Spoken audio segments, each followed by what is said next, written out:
Ang magiging mensahe ko sa mga manggagawang Pilipino, tayo ay mamulat kung ano yung nangyayari sa atin ngayon. Hindi na po sasapat ang kakarampot na sahod na ibinibigay ng mga kapitalista. Dapat po, kung tumataas po ang inflation, taasan din po ang sahod. Ngunit binabarat tayo ng gobyerno at mas pinapanigan ng mga kapitalista kaysa sa mga uring manggagawa ng mga Pilipino.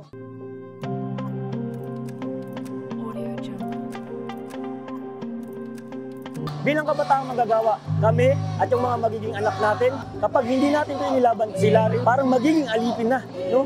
Kaya kami mga kabataang manggagawa, tayong mga manggagawa, tumindig tayo, makiisa tayo at magsalita.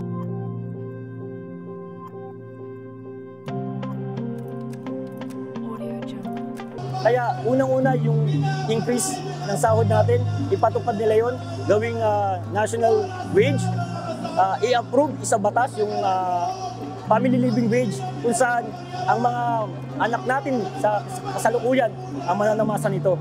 Pati ang pag-uunyon, dapat ito ay hindi hinahadlangan ng mga kapitalista.